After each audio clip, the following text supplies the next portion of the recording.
leadership, workplace mental health, entrepreneurship. This is Victory Leaders Lounge. Welcome to another episode of Victory Leaders Lounge. Today, I am here with Scottie Schneider.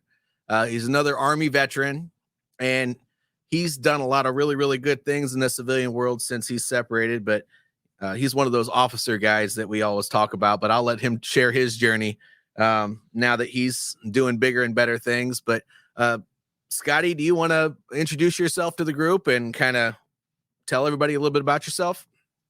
Yeah, brother, I'm definitely happy to. So don't hold it against me. I was an officer and a West Point graduate. I grew up in a really small farm in North Carolina and joined the military at 17. Spent 4 years at West Point, 3 years as an Army officer in Alaska. I was a lieutenant, so I couldn't land navigate. Got lost while snowshoeing at -40 in the backcountry. Froze off a toe and a half and some pretty bad neurovascular damage to my fingertips. So then I got out of the Army, and ever since then, the last 15 years or so, I've been starting businesses. I've been entrepreneurial. I started 2 of my own businesses, and currently I'm building a community for military veterans. Yeah, Scottie, that's awesome, man. But tell us a little bit about what you're doing right now. I'd like everybody, especially in my audience, to know, what you're doing and kind of what that journey has been like, and, what maybe the vision is for that. Dude, I'd love to. I'll take you back a little bit in the story. When I got out in 2012, I had a pretty rough transition process. I was planning on being a career military officer, and now I've become very much not that. If you can't tell from my beard, tattoos, and long hair, I don't fit any mold of like the traditional West Pointer officer stereotype. But it was really rough for me because I was separated and estranged from my family, my birth family at that time. And you as well know that when you get out of the military, you lose your community, your family, your tribe, everything. And so here I am, this young officer that hadn't even completed his service commitment. Like, what do I do? So I just kind of defaulted to what I was told I should do, which is, get a nice job and a nice car and nice partner and a nice house. And I had all those things, and I was a functional alcoholic. I was just deeply unhappy because I didn't spend any time figuring out what I wanted to do with my life or what I should do. I didn't have any purpose. I wasn't giving back in any way. So in 2015, after spending a couple of years in the oil industry as a chemical salesman, I became fully entrepreneurial and digital nomad at the same time. So I packed all my stuff in a backpack, took off for Puerto Rico initially, and that ended up in me living in Medellin. So in 2015, late 2015, I ended up in Medellin, and it was still a rough transition, man. I was just not happy. I built a couple of businesses, still not happy. Got married, still not happy. And it took me a long time to find plant medicines down here in Colombia, namely ayahuasca, bufo, cambo, and wachuma, or San Pedro. And for the last 4 years, I've been training as a medicine man, a healer, in those traditional techniques, holding space for people, building fires, the whole thing, and working with a lot of veterans along the way. And one of the things that I realized in my own healing journey, it took me so long to figure out what I wanted to do with my life and to actually be happy. And helping so many other veterans along the way, I realized there were some pretty fundamental problems that we're all facing. Lack of community, lack of direction, lack of identity. And we're all dealing with some amount of challenges or trauma from our past. And so I decided to do something about it because the rate of veteran suicides and the number of veterans that were coming down here and still dealing with these things just became overwhelming for me. And I just had to do something about it. So I started this organization called Waking Warrior. And the idea is to help veterans, specifically and currently focused on male veterans, although I'm looking to find a partner and establish a female side of this. But right now, for male veterans to connect with each other, to find the help that they need. I'm running a podcast, and the purpose of that podcast, very similar to kind of what you're doing with Victory Leadership, is that people heal in different ways. And I want to be completely agnostic as to how people heal. I want to showcase, like, if you did therapy, amazing. If you went to church, amazing. What did you go through? Tell me your story, and how did you heal from it? So the ideal goal is that we can get our veterans the help that they need and point them towards resources of people that healed in the specific ways that they want to. So that's the general general gist behind Waking Warrior. And my prayer is that it grows and that people that need help come, and people that can help others also come, so that we can come together as a community and tell our story and stop shoving all this stuff inside. Yeah, it's definitely not healthy. So I want to hear a little bit more about the medicine man stuff, that you found, the ayahuasca, and I can't remember the other stuff that you said, but that's only Yeah. because I only have an attention span of like this much. Um, but, tell us a little bit about what that does for the healing process. I'd be really curious to hear a little bit more about that. Yeah, I would say like two things right off the bat. The first is that it's not for everybody. If you have psychological challenges like or schizophrenia, those sort of things, it's probably not for you. So it's not for everybody. It's a healing modality that works really well for I would say a lot of people, but not everyone. And the second is it's not a magic pill. The indigenous, and I'm talking about particularly the indigenous in North America and also in the Amazon basin and a lot of places in this side of the world, think of medicine and healing a little bit differently. So the Western approach to medicine is pretty typically, oh, you have a headache, take an Advil. And the indigenous approach is a little bit more like, okay, well, why do you have the headache in the first place? Let's look at that. Maybe you're dehydrated. Maybe you should drink some water. So the medicines, when I say medicines, I'm primarily referring to, let's just stick with ayahuasca. It's one of the most commonly known. A lot of veterans have used this very successfully to combat PTSD and depression. And there are actually entire charities and nonprofits that will send veterans down. I think Healing Hearts or Healing Heroes is one of them. Anyway, these medicines really take you into your psyche in a way that it's very difficult to access otherwise. And the idea there is to show you different perspectives of things. So, for example, if you're going through some PTSD trauma and you don't really want to kind of go back there, the medicine might show you that, but also show you a different perspective of it so that you can put it in context. So it's a way of navigating through these challenges in our lives. And the medicine, when I say we, the traditional healers, consider it as a guide and as a teacher. So it has like a spirit of its own. It has a Yeah. mind of its own in that sense. And so it can really help us navigate, understand, and heal from a lot of these challenges that would be very difficult to heal from otherwise. And it's probably best used in combination with other modes of therapy, like traditional talk therapy, cognitive behavioral therapy, EMDR, men's groups or women's groups, these sort of things. Because, like I said, it's not a magic pill. So the idea is that you go into the medicine experience or the ceremony and you take something back to change your life. And if you don't change your life after a ceremony, well, then you kind of wasted your time. We say the real work begins, 90% of the work begins in the ceremony of everyday life, which is I learned something from this experience and I'm going to change the way that I do things. Like maybe I'm going to stop drinking alcohol. That would be a good example. Okay. That's interesting. I might want to talk to you more about that offline, Yeah, just for because, sure.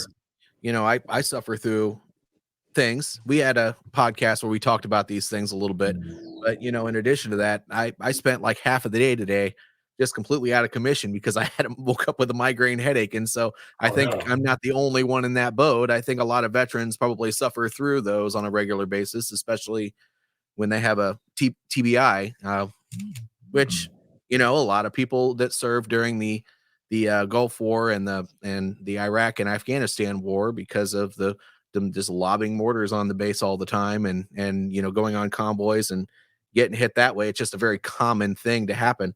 But it's interesting. So I think we're gonna have to talk a little bit more about that. But Yeah, let's do it. Let's roll. but so what led you down this path? I know you told me before we started the call today that you had some other entrepreneurial journeys. What led you down the path that you are now? I know you obviously care for veterans, but I mean, there had to be something that triggered that thought to get you there. Yeah, I dealt with quite a few things. It wasn't like the functional alcoholism was a cover up for the deep lack of satisfaction that I had in my life. And I tried a lot of things the first thing that I tried, as I mentioned, was, okay, well, I'll get a good job and I'll get some money and buy all the things that I want and that'll help. And it didn't. And then one of the next things I tried was traveling. And what I realized then that I would travel to a different place and my problems would still travel with me. So like, okay, that's not helping.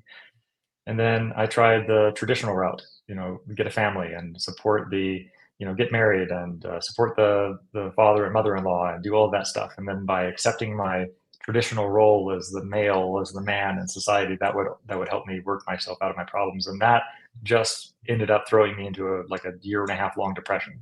Oh, wow. And there was a lot of things going on here. I was separated from my family, um, my birth family, that is my mother and father. And I had just exited my first business, which didn't end in the way that I wanted it to. And so one of the other things that I had tried was, okay, well, maybe I need to be an entrepreneur. Maybe being an entrepreneur will help. And then just, buying a yacht or like getting to $50,000 a month will do it for me. So I actually built a software product in my basement. I taught myself how to code. Actually, Andy Seymour of Inventive Technologies offered me a full ride veteran scholarship to learn how to code in Austin, Texas. And so I would work in startups during the day in marketing, and then I'd ride a little scooter like 45 minutes north, and I'd learn how to code. So I learned how to code, then I built my first software business, and within 8 months, I had accelerated it to $50,000 a month in revenue, and most of that was profit. I was like, I made it. This is exactly what I was looking for, and that didn't work either. So I was trying all these things, and it just wasn't working, and I realized that I needed to go deeper. And my buddy Jonathan Lang, he was a cavalry scout, and he had been in Medellin for a couple of years before me. He'd been coming here on and off since like 2012. And he and I met at a movement gym. So I knew that one of the things I needed to do to get myself out of this depression was move my body. So I met him at a movement gym, and he introduced me to traditional medicines. The first ones I tried were mambe, which is coca powder. It's like the coca leaf toasted and powdered and then put in with an alkaline substance, tree bark, or various other substances depending on what tribe you're going to. And rapé and also abil. So the rapé and abil are both tobacco medicines. And the first time I tried them, I'm like, man, you're crazy. Like, I would never do this again. This is the worst feeling ever. And he said, well, you should try ayahuasca. And I'd heard a little bit about it, but I didn't really know about it. So I took his advice and tried ayahuasca, and then that opened the doors to everything else. And yeah, I mean, there were a lot of times the years before. I mean, I was suicidal at least twice. I remember kind of standing on top of a hotel building in Santa Marta, Colombia, and I was like, I should probably just end this. And there was some little voice in my head that said, hey, you've got something to offer. And if you don't do something drastic, you're not going to get to that point where you can offer it. And so change your life and do it immediately. And man, I was down to like 15-minute increments throughout the day. I was so depressed, so like on the edge of actually ending my life, that at like 15 minutes, I would have a pencil stuck in my teeth, because I knew that by forcing myself to smile, it would change the brain chemistry. And the next 15 minutes, I'd be doing jumping jacks and push-ups. And the next 15 minutes, I'd be listening to Awaken the Giant Within by Tony Robbins to change my mental outlook. And then the next 15 minutes, I'd be working at a customer support job. So I got myself through some very difficult times. But what I wasn't able to do was figure out how to prevent those times from coming back. And that's where the plant medicine came in. Wow. So, no, I mean, that's inspiring. I mean, we've all had those moments where, and it's hard for some people to understand that, one moment you can feel suicidal, and then you just have that aha or no shit moment where you just see the world completely differently because you found something that's great. But, suicide is it's one of those things where you don't actually want to do it, but you want to do it, and you don't really see another way, but that you'd like to see if there is another way. So maybe tomorrow will be different. And then, I think the people that finally, and you could ask these questions over and over, because there's no good, bad, right or wrong answer for the people that end up committing suicide. Cause I have plenty of, I would call them brothers and sisters who, went through with it. And I always I struggled asking myself these questions over and over again. Why did they actually do that? Because they never seemed like they would be that type of a person. But I think in my mind, what finally gave me that aha moment to find their justification was that, what, they went through with it before they found the justification not to. And yeah, I think a lot of it is like, we don't feel like there is anyone to talk to, and the people that might be willing to talk to us, we may not feel that they're capable of understanding our experience. True. Which is why I think it's so important to have veterans that you can call. And there's also a thing, like, I sort of feel that sometimes we get a bit addicted to our own suffering. right? Yes. We're suffering, and we know that we could do things to go get help. Like we could walk into a church, or we could call a friend, but we almost kind of don't want to do those things for one reason or the other. Maybe it's survivor's guilt. Maybe it's just once you get in that framework, like when you're depressed, like you just don't want to get better. That's kind of the thing. So you almost need like this external force or kick in the pants to get out of that. For me, it was the fact that I was supporting a family and a wife, and that if I didn't do that, if I didn't move myself out of my lethargy and depression and sleeping in until like 2 in the afternoon every day, I wasn't going to be able to provide for them. And for me, that wasn't acceptable. That's what one of the driving forces for me out of that was, because I was actually, there are other people in my life that I'm responsible for supporting. If it was just me, I mean, I probably wouldn't be here. Mm. Well, and that's interesting, but I kind of use the analogy. Oh, I see. We've had up to 3 people watching this, by the way. So if you're here, feel free. If there's a question you have for either one of us, or if there's a comment that you have about anything that we're talking about, to please put that in there. We don't have these conversations to hear ourselves talk. We these podcasts are actually there so that we can provide a benefit out there to people, and hopefully get someone to reach out to us if they have a question about entrepreneurship, or maybe mental health issues, or especially workplace mental health, which is a problem that I try to solve. And so please, if there's something that resonates with you, keep the conversation going, and put a comment there. We'd love to hear from you. But anyway, so you know very similar journey. You and I started my business. My activating event was that my brother passed when he was 35 years old. This was like 4 years ago, and maybe five. No, it's five now. But I was kind of down and out before that, and I realized at that point, when I saw everybody else around me, that he that I had something to offer. Everyone else buckles under the pressure, while I tend to step up. And I think that's just because I that 18 years in the military, I'm just relying on my training. But obviously there was something that happened like that for you, and thankfully you had people there that you were supporting. But I would like to know, so you started this journey. How did you actually just like pick yourself up from the bootstraps and start? I mean, I just Yeah. people struggle with that moment. I agree with you that the stuff that you were talking about earlier, where people get addicted to their own guilt, they get addicted to their own depression, they get addicted to their own anxiety, and they tend to kind of live in their own little bubble, and sometimes even want people to feel sorry for them, and it gets to be just this self-fulfilling prophecy. But it takes a strong person to get out of that. I'd like to hear what you did, or maybe what event hit that said, you know what, I'm going for it. Yeah, I'd say there were like three distinct phases, kind of crawl, walk, run. I So like it. crawl was back in 2017, and that was when I was ready to end my life, like jump off of a hotel building. And that was the Mm, crawl phase, because it's like, well, I need to just survive. It was simply survival at that point. And whatever that little voice was in my head, or my guardian angel, or spirit animals, whatever it is, um, it motivated me to do whatever it took to at least get back to the place where I didn't want to end my life. So that was the crawl phase. The walk phase was when I was passing through this year and a half long depression. This was a couple of years later, like 2019-ish. And because I had my family there, I started to, after about a year and a half of like doing nothing and just kind of like limping along, I was like, look, I need to get hard with myself. Like there are most of the times you should be patient with yourself and loving and gentle, but there are times in which you need to like have a no shit Sherlock talk with yourself. And that was one of those times. And so I was doing some research on the issue and area of depression, and I realized that it could be a mental imbalance, but it was probably likely due to something that I was not doing in my life, or some things that I'd been through, et cetera. And there was probably things that I could do to get out of that. So I was listening to Jordan Peterson one day in one of his old lectures, and he was like, "Hey, I'm a clinical psychologist, and when someone comes to me with depression, I ask them what they ate in the morning, because your diet has a huge effect on your brain chemistry.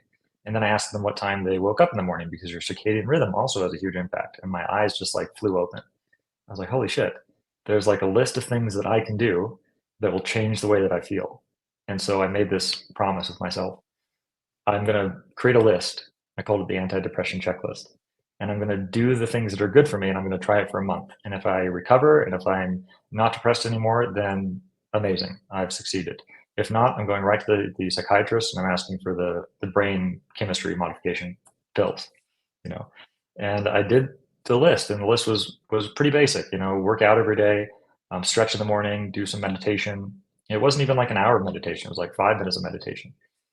Daily progress towards something that mattered towards me, physical contact with people that I loved, and a walk in the sun every day. That was basically it. And then like no alcohol and clean eating.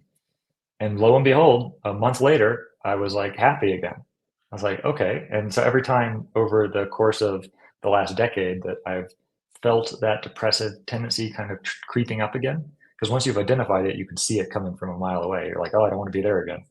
Yeah. Then it's because I'm missing one of those things on the list. And so that's kind of also a bit of the driving reason behind Waking Warrior. Eventually, I'm going to be launching a coaching program that's going to take veterans through the process of finding that out for themselves. The different areas of diet and sleep and connection with spirit or cosmovision or God or whatever your higher deity is, even if that's yourself. The idea of your career direction and happiness and personal relationships. If something in your life is not going well, if you're not feeling well, it's probably a lack of one of those fundamental systems. And so these things like ayahuasca, like meditation, like church, these are all wonderful tools and modalities. But at the end of the day, we have to do the work ourselves. So that was the walk phase. And then the run phase was when I started taking plant medicines. And there was a really interesting shift that happened here. So within plant medicines, I was able to look at the background symptoms of why I was depressed and dealing with anxiety and challenges in my life, and why my relationships weren't going well, because it showed me a lot of the trauma that I'd gone through with my family and in the army as well. And most specifically, a lot of times we think about veterans facing trauma because they went to war and they saw someone blown up, for example.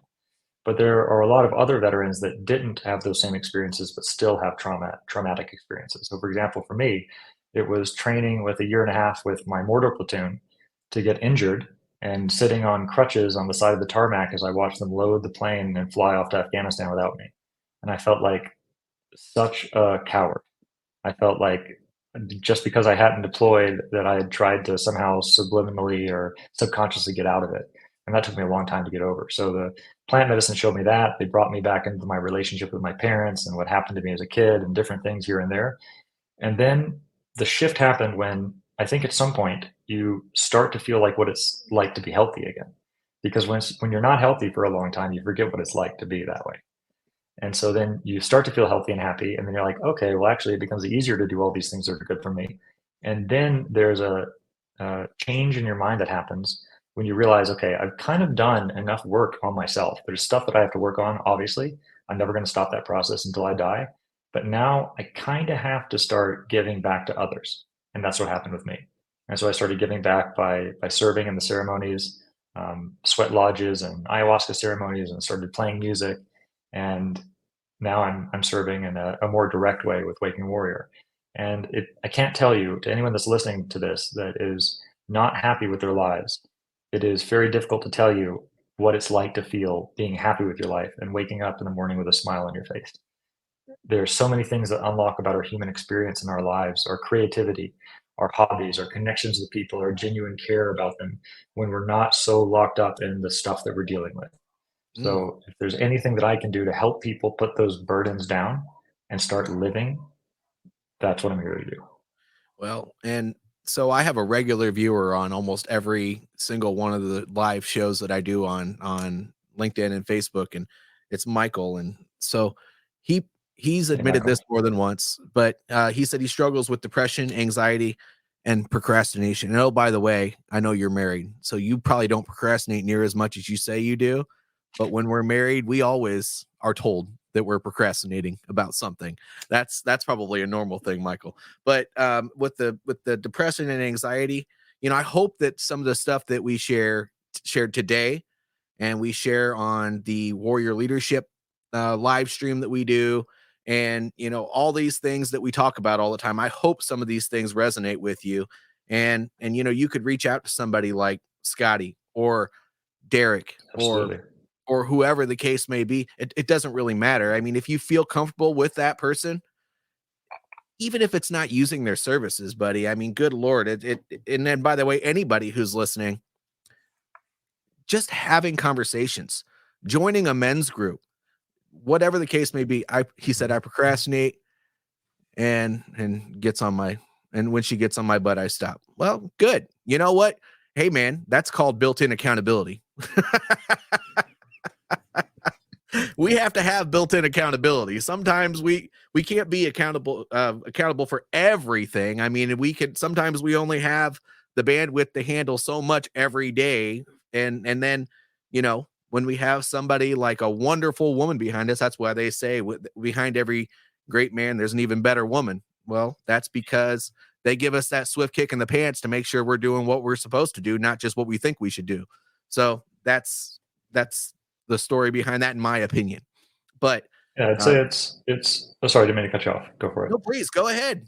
Add to it. I would say one of the things that really, really like that the way that I see the world, we definitely have to have patience for ourselves with the process of healing and becoming better people. And it's very difficult to see when we're in the middle of it how the incremental progress that we're making just a little bit every day, just make yourself a little bit better every day. It's very hard to see how that stacks up over time, but it's kind of like money, so like compound interest. Yes. So you wake up one day and you see that as long as you try to do something just to make yourself just a tiny little bit better every day, 1% or less than 1%, you're eventually going to get yourself out of it. So I think if we're talking about the dynamic inside of a family, it's very important for us as men to be able to lead ourselves. So obviously, it's okay to get corrected by your wife every now and then, but ideally we're leading ourselves and we are accountable for everything. Whether or not that's possible is up for debate. And have patience for yourself in that process, but do your best to be accountable for everything would be my suggestion. Correct. We could do our best. And you know what? That's why it's good to have that extra person there. It's just like going into business by yourself is very, very difficult. Sometimes you need a second set of eyes. And I feel like that's what my wife provides for me. I know I hold myself accountable for as much as I possibly can, but I can only think for myself and I can only see what I see. And if part of that getting better, sometimes she'll say certain things that annoy her. And, that's just, I think in every relationship there's nagging, but I know there are certain things that she harps on me about on a regular basis that just make me open my eyes and see that there's more than what I am seeing. And that's important too. And in a business, it's the same way. That's why it's hard to start it by yourself. And I know, Scottie, you have a couple other people that you're starting Waking Warrior with, and perspective is important. But I always tell people the difference between complaining and, bringing an issue to the table is that when you complain, all you're doing is saying about something. But, problem solvers don't just bring the issue to the table. They bring a potential solution, and then they open it up for discussion. So that's the difference. I mean, holding you accountable, that's great, but please discuss these things if that's really what gets you down most of the time, and make sure that you're having conversations about it. It's the hardest thing to do when you're in a marriage because you got to pick your battles. I know that your spouse probably has to pick her battles with you too, because when two people live together, there are a bunch of things that go on in the house that just sometimes make it hard. That's why it's important to have faith or whatever you believe in to make sure that you're working hard to keep things going. But Scottie, I appreciate it, man. I enjoyed being on your podcast. By the way, that was a difficult one for me because I had to give a bunch of myself, and you shared a bunch here with my audience and a little bit of your audience as well. That you had to give some of yourself that during our first conversation you didn't necessarily do either. But it gets easier with practice. It does. And, if I'm ever going to get up on stage and say it, then, I have to be super comfortable with it. And I think that, my goal is at the end of this, sometime this fall, I'm going to be working with a lot of the schools within about 50 miles of here. And I'd like to be saying these things to seniors because I think that's going to be wonderful. well, it's important because I grew up in an area that I was not I did not come from a successful family. And if I can rise above that, people need to hear, because when you're in it, you don't see a way out. But Correct. And kind of like what Michael just said, like you said, my problem is that I don't see the progress quickly enough and then I stop. So part of this is like I mentioned, it's so hard to see the progress incrementally. You have to kind of zoom out and get at a 30,000 level view. And so yeah. if you know you're doing something that's good for you, then keep doing that and don't stop, even if you don't see the immediate progress, because it's good for you, period. And that's going to get you out of it, at some point anyway. And I wanted to say, JJ, like when you were on my podcast, it was a really beautiful example, a really wonderful leadership example. Because what we don't see a lot in our society, it's this like concept of, oh, we got to be strong and tough. And a lot of that we're taught in the army, a lot of that we're taught in terms of how we should be as men. But vulnerability is also strength. And it sets a very powerful leadership example for you to be able to dig deep and to share those things that were uncomfortable for you about your experiences. And that sets the example. So thank you for being a leader in that, because that's very important and very needed. Well, thank you. And you as well, by the way. People that sit on their thumbs and don't do a damn thing about it are the ones that, should be hearing these things, because they know that they need to find out that there's another way. And that way is by not sucking it up and driving on, but by facing the things that are bogging you down and then taking massive action to make change. And Mhm. that you can't make your life better unless you do that. But you're my guest. So what I do at the end of my show is I ask my guests if there's anything that they would like to share about leadership, entrepreneurship, or anything that they would like to share with my audience. Yeah. Well, I guess I'll tackle entrepreneurship at a brief level first. At some level, entrepreneurship is just a process of experimentation, and it really requires a deep understanding of who you are as a person and where you want to go and who you want to help. If you start a business like I did, my first business I started, I wasn't connected to it at all. Started making $50,000. I wasn't able to hold on to that level of money, and the business ended up, getting acquired, but not a great deal for me. You really have to understand what you're doing it for, and ideally be doing it for something other than just the money. And then the other advice I would say is just experiment, take some risks, because what's the worst that happens? You fall flat on your face. There's this great book by Scott Adams, the creator of Dilbert, called How to Fail at Everything and Still Win Big. And so in it, he kind of makes this example of, okay, well, how tall are you? Like 5 feet, 6 feet? Okay, well, just try to fall forward, and then you've at least advanced 6 feet. So if you advance, you can cover a mile. You just fall enough times, and you do it in the right way. And so it's very difficult often as entrepreneurs to not judge ourselves based on our own perceived success, or where we think we should be based on the success of others. And I would just say, if you're an entrepreneur, keep at it. Make sure you take care of your mental health, obviously, and do things that are good for you, and remember why you're doing it and who you're doing it for. And then on the leadership aspect, something that's really, really important to me. They taught me a lot about leadership at West Point, but I've learned more in the last couple of years with plant medicines about leadership than I ever did at West Point. And for me, leadership at a fundamental level is an invitation to others by the way that you live your life to ask you why you are the certain way that you are. So live your life in a way that causes others to stop and ask you, like, JJ, Scotty, why do you have a smile on your face all the time? Like, why are you doing all these good things? What did you do to get there? It's like, okay, well, like, I can show you how I got there, and like, I'll help you along the way. And for me, that's leadership. That's servant leadership. And so I guess that's what really drives me. And so whenever I encounter challenges, or I'm frustrated, or I'm angry, those things happen, obviously. I always look first, how is this reflecting on what I'm doing with my life? If I'm angry that someone is not being very truthful with me, am I being true to my word, and am I living in integrity? So pointing that spotlight on myself first, fixing my own life, and then going out to the world and spreading that example. So I hope that inspires someone, and if I can help in any way, please let me know, because my entire life at this point is dedicated to service and helping humanity as a whole raise our level of consciousness, be nicer to ourselves and to others, and take good care of the earth and the resources that we've been provided with. Wow. Yeah, good message. That's important. I like I'm a hippie. I can't help it. well, well, I like specifically, and I preach this too, but I think the biggest thing that I struggle with and a lot of people struggle with is don't compare what you want your success to look like to what somebody else's success looks like, because it's not going to look the same and you're not going to have the same journey, and the path to get there is going to be completely different as well.